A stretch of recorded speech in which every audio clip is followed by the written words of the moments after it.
What if Moses was a Pokemon trainer? Yeah, I know, it sounds totally random, but hear me out. Lately I've been wondering, what would it look like if real people stepped into the Pokemon world? And by that, I mean actually lived in it, caught Pokemon, and battled with them and went on epic adventures. Sounds pretty cool, right? But imagine this. What if someone from the Bible did the same thing? And that's when it hit me. What if Moses, the guy who parted the Red Sea and led an entire nation through the wilderness, was dropped into the Pokemon universe? What kind of trainer would he be? And which 6 Pokemon would he choose to reflect his life, leadership, and his legacy? In today's video, we're diving deep into the story of Moses, matching 6 unique Pokemon to the key moments of his journey in the Bible. Stick around to the end, and I promise you'll see Pokemon and your faith in a whole new way.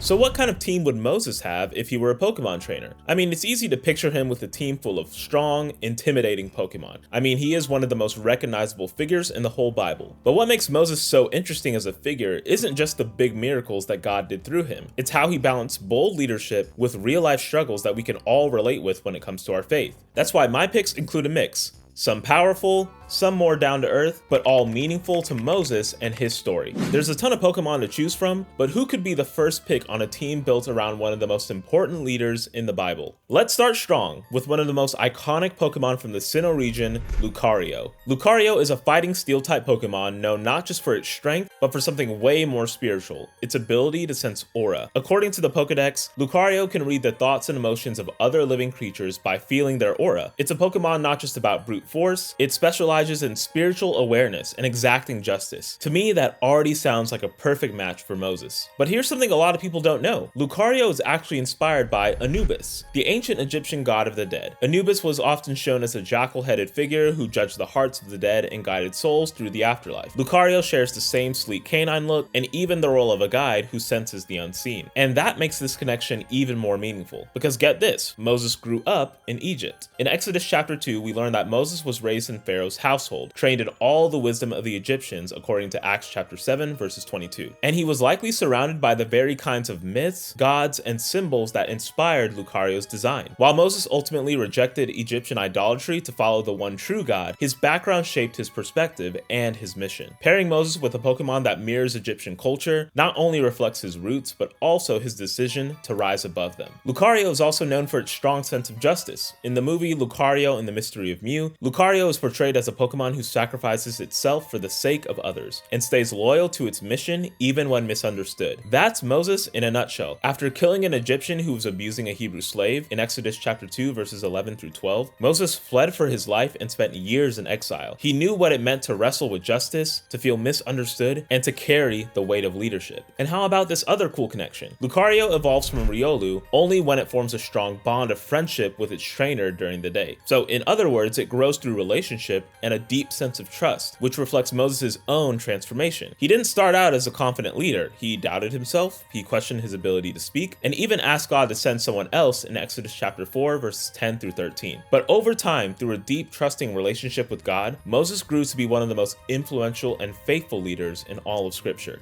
Even Lucario's dual typing says something about Moses' character. As a fighting type, it's bold, disciplined, and ready to act. And as a steel type, it's resilient, durable, and able to withstand pressure. Moses needed both in his position of leadership. He had to face Pharaoh, navigate plagues, lead a nation through a desert, and constantly intercede for his people when things went sideways. Deuteronomy chapter 34 verse 10 says, "Since then, no prophet has risen in Israel like Moses, whom the Lord knew face to face." So if we're building a team around Moses, a man shaped by Egypt and called by God, forged in both justice and mercy, Lucario isn't just a cool pick, it's a perfect one. It reflects Moses' unique background, his strength under pressure, and his heart for righteousness and truth. But Moses wasn't just a leader, he was also a wanderer, and sometimes his wandering brought him to a place of encounter with God that marked his leadership for life. He knew what it meant to live as an outsider, but also encounter God in ways no one else has. And that brings us to our next pick, Ogerpon.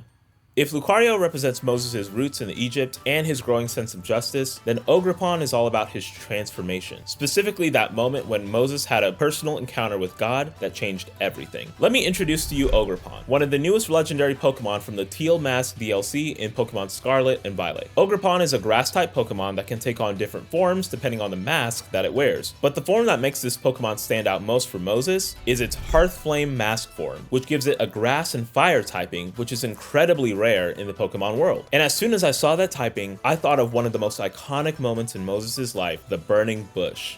In Exodus chapter 3, Moses comes across a bush that's on fire, but this bush isn't consumed by the flame. It's actually glowing, radiant, and full of God's presence. It's in this moment that a voice comes from the bush, and there's no mistaking that it's the voice of God. Through this bush, God calls Moses to go back to Egypt and lead his people to freedom. The bush was both natural and supernatural, just like Ogerpon. A grass type that radiates fire, that's something you don't see every day. It's wild, it's unexpected, and it's exactly the kind of image that reflects Moses' encounter with the divine. And it's not just Ogerpon's typing, but also her backstory that makes her the perfect fit for this part of Moses' journey. In Scarlet and Violet, Ogerpon is misunderstood and feared by the people of her region. They see her as a monster because of her appearance and the legends passed down about her. But in reality, she's kind, protective, and deeply loyal to those she trusts. Sound familiar? I think that feeling of being misunderstood and being the outsider, Moses knew all about it. Moses was rejected by his own people and was feared by the Egyptians. The whole reason he fled into the wilderness was because of the sad reality that he didn't quite belong to either group. But it's often in that desolate place, the wilderness, where God shows up in tangible ways. For Ogerpon, her strength and her fire awaken when she's standing up for what's right, even if no one else sees it. And for Moses, it was in exile that he met God and received a calling that would define the rest of his life. There's also something symbolic about Ogerpon wearing masks, because Moses had his own kind of mask too. Not a literal one, but an emotional and a spiritual one. He hid behind his doubts and insecurities when God first called him. In Exodus chapter 3 verse 11, he says, "Who am I that I should go to Pharaoh and bring the Israelites out of Egypt?" But just like Ogerpon gains strength and new abilities when she embraces one of her forms, Moses steps into a whole new strength when he embraces God's calling for his life. Even the way Ogerpon is portrayed in battles reflects Moses' mission. She's fierce and focused, willing to fight for what matters, especially when protecting someone or something she cares about.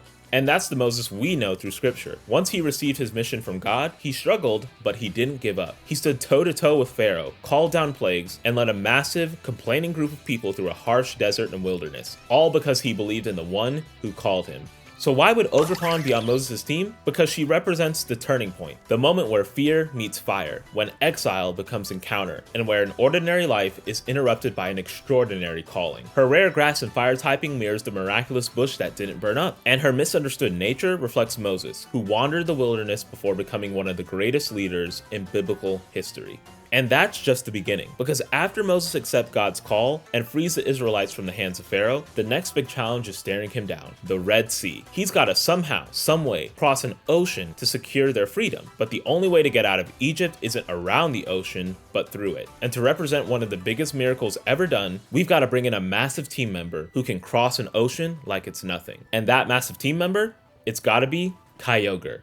Kyogre is a legendary water-type Pokemon introduced in Generation 3 as the version mascot for Pokemon Sapphire. According to Pokemon lore, Kyogre is said to have expanded the seas and has the power to control the ocean itself. This Pokemon isn't just strong, it's a powerhouse. Its very presence changes the environment around it. In fact, its ability Drizzle causes rain to pour as soon as it enters the battle, and its signature move Origin Pulse channels the ocean's might into waves of devastating force. But what really makes Kyogre the perfect choice for Moses' team is its direct connection to the sea, and not just in a symbolic way. One of the most famous moments in Moses' story is when he leads the Israelites out of Egypt and right up to the edge of the Red Sea. Behind them, Pharaoh's army. In front of them, a wall of water. And just when it looks like there's no way out, God tells Moses to raise his staff over the sea, and just like that, the Red Sea splits in two. Exodus chapter 14 verse 21 says, "Then Moses stretched out his hand over the sea, and all that night the Lord drove back the sea with a strong east wind and turned it into dry land. The waters were divided." Kyogre doesn't just swim through the sea, it controls it. And if there's any Pokemon that mirrors the power of that moment, it's this one. Kyogre's lore even says that it has the ability to resolve conflicts by bringing rain and restoring moisture to dry land. In contrast to its rival Groudon, who represents the sun and land, Kyogre brings peace through water. And Moses? He wasn't just leading people out of Egypt for fun, he was on a mission from God to restore peace, establish order, and guide a broken people towards freedom in the Lord. Just like Kyogre, Moses served as an instrument to bring peace in the midst of chaos. And let's not forget, Kyogre isn't a flashy, firework-style Pokemon, it's a deep, ancient, and powerful Pokemon. Kind of like the way God worked through Moses. Sometimes sometimes quietly, sometimes dramatically, but always with purpose. Just like Kyogre changes the battlefield simply by arriving, Moses changed the entire course of history by stepping into God's calling. I also love how visually epic this pairing feels. I mean, just picture it. Moses, staff in one hand,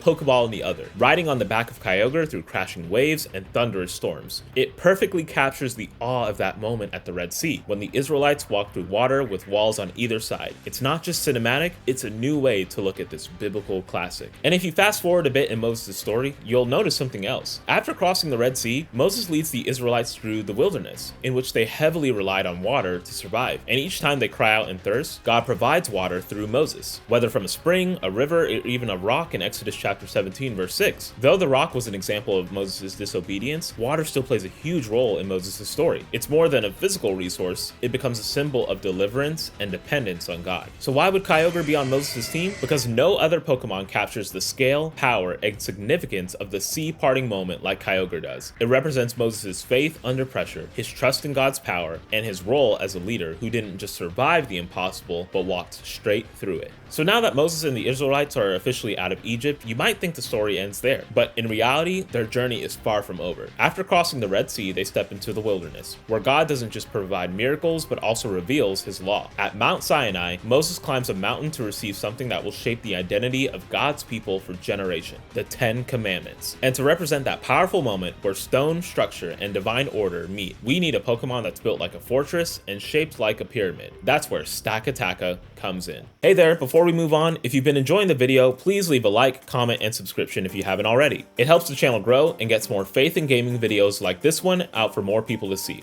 Thanks, and let's continue the video.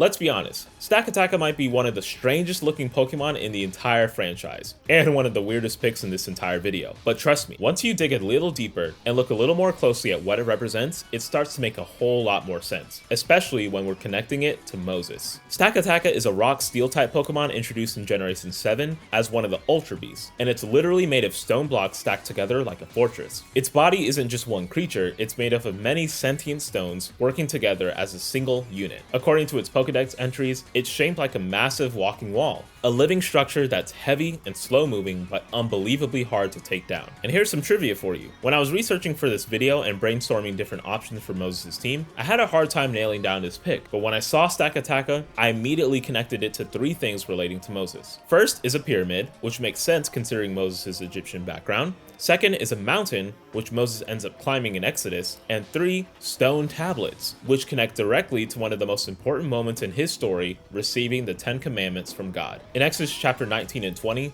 Moses leads the Israelites to Mount Sinai, and Moses climbs the mountain to meet with God. Thunder crashes, smoke covers the peak, and God himself descends in great power. It's an intense scene, and out of that divine encounter, God gives Moses the 10 Commandments, engraved by his own hand on 2 stone tablets, as seen in Exodus chapter 31, verse 18. These weren't just a bunch of rules, they were the foundation for the covenant between God and his people. Now you might be wondering where I'm going with this, but stick with me. Stakataka is made entirely of stone, all being stacked and structured. Each block, though small on its own, plays a vital role in creating a powerful whole. That reminds me a lot of how each commandment, though short and simple, is part of the larger design of how God's people were meant to live. Together they form the structure of a just and holy society. The 10 Commandments lay out the basic understanding of how each believer should relate with God and with one another. Stakataka doesn't just look like a pile of stones, it represents the weight and significance of sacred structure, just like those stone tablets. Even its typing fits. As a rock and steel type, Stakataka is immovable. It's built for endurance and designed to take on hits without falling apart. And that's exactly like Moses. After all the miracles, Moses didn't retire, he had to lead an entire nation of newly freed people through complaint after complaint, crisis after crisis, all while carrying the weight of God's law and expectations on his shoulders. He had to stand firm,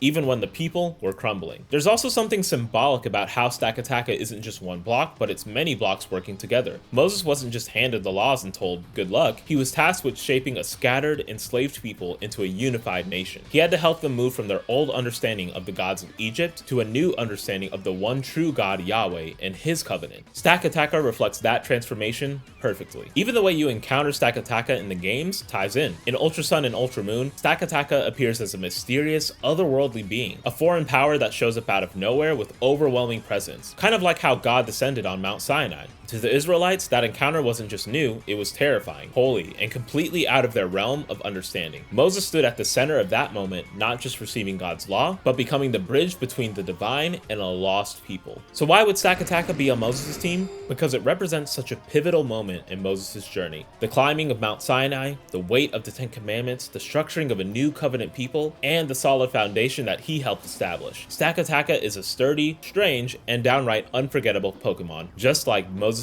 journey thus far. But as powerful and as structured as Moses had to be, he was still leading a wild and unpredictable group of people through a desert for 40 years. And that journey wasn't just about strength, it was about stamina. Staying in the desert for a long and drawn out time can lead you to do some unexpected things like, say, I don't know, worshipping a golden calf? For the next member of Moses' team, we need a Pokemon that represents Moses and the Israelites' fall from grace. So let's talk about Tauros, specifically its shiny variant from Kanto. Why shiny? Well, keep watching and I'll explain that in just a second. Tauros is a normal type Pokemon introduced in Generation 1. It's a wild bull that charges headfirst into battle with all out force. Known for its aggressive energy and relentless drive, Tauros has always been associated with strength and some pretty reckless behavior. But here's the thing that stuck out to me most. Its shiny form is colored mostly bright green, but I saw it as a perfect representation of a golden calf. Yup, a golden calf. Sound familiar?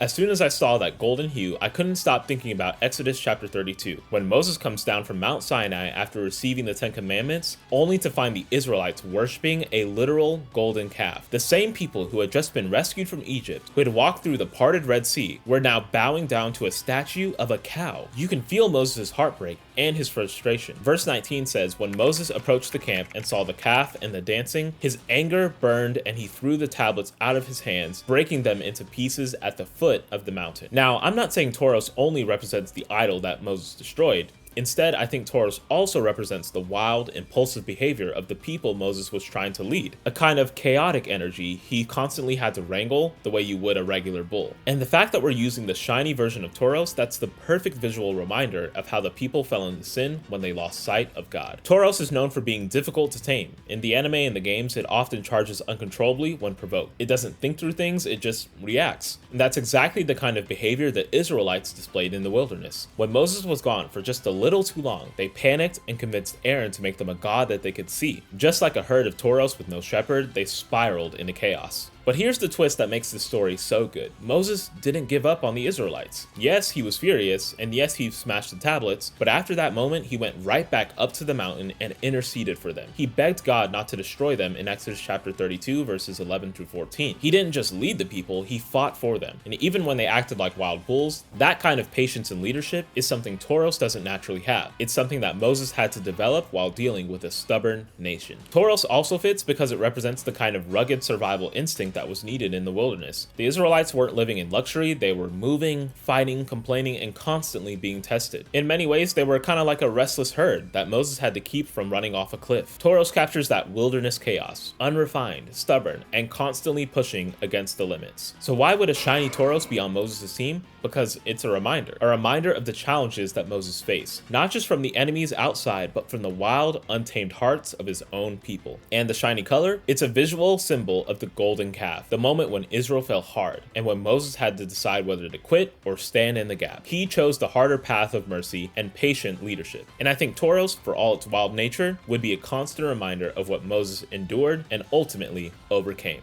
Now, for the final member of Moses' team, we're slowing things down a bit. We've seen a wide range of Pokemon from fighting to fire to water to rock and more. But now I think it's time for something soft, wiser, and deeply meaningful. And for that, I couldn't think of a better Pokemon than Drampa. Drampa is a normal dragon-type Pokemon introduced in Generation 7. It's often described as a gentle, elderly dragon who's incredibly kind and protective towards children and those it loves. In the Pokedex, Drampa is said to live alone in the mountains, watching over villages from afar. But here's the catch: while it's normally calm and affectionate, if something harms the innocent, Drampa turns fierce. It's not explosive like Tauros or massive like Kyogre, but it's wise, deliberate, and deeply relational. But in other words, it's exactly like Moses in his final years. Deuteronomy chapter 34 paints a powerful picture of the end of Moses' life. After everything he experienced, being born in Egypt, plagues, crossing the Red Sea, the wilderness, receiving the Ten Commandments, Moses stands on Mount Nebo overlooking the Promised Land. God shows it to him, but tells him that he won't enter it. Verse 7 says that Moses Moses was 120 years old when he died, and yet his eyes were not weak, nor his strength gone. That verse never stuck out to me until now. Even in his old age, Moses had strength, but it was more than just an earthly strength. It was seasoned and refined. He wasn't just the fiery leader anymore, he was the wise elder, the gentle guardian of God's people. That's exactly the kind of presence Drampa brings to the team. It reflects the end of Moses' journey, where his leadership wasn't just about parting seas or calling down fire, but about passing the torch, mentoring Joshua, preparing the people, and trusting that God's promise would continue without him. Drampa also lives in solitude, which echoes how Moses often withdrew to meet with God. I mean, think about it. Moses regularly pitched a tent outside the camp where he would speak with the Lord. His relationship with God was intimate, quiet, and full of trust. Drampa's mountain-dwelling lifestyle captures that kind of reflective solitude perfectly. And while Drampa might not be flashy and fierce at first glance, it's a reminder that spiritual maturity isn't loud, it's steady. Moses didn't end his life with a bang or another huge miracle, he ended it with peace, with a legacy that we remember to this day, with a view of God's promise just ahead, trusting that his faithfulness would echo through generations. So why would Drampa be on Moses' team? Because it honors his final chapter. It's the quiet wisdom after a life of chaos, the grace that follows justice, and the gentle strength of a leader who, even at his end, still looked forward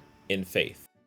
So there you have it. Lucario, Ogerpon, Kyogre, Stakataka, Shiny Tauros, and Drampa. Moses' team looks very unusual at first glance, but it's one that powerfully reflects the life, leadership, and legacy of Moses, including his Egyptian roots, his divine calling, his bold leadership, his role in receiving God's law, the chaos he had to endure, and the wisdom he carried to the very end. What if Moses was a Pokemon trainer? Well, if he had a team, I think it'd look a little something like this.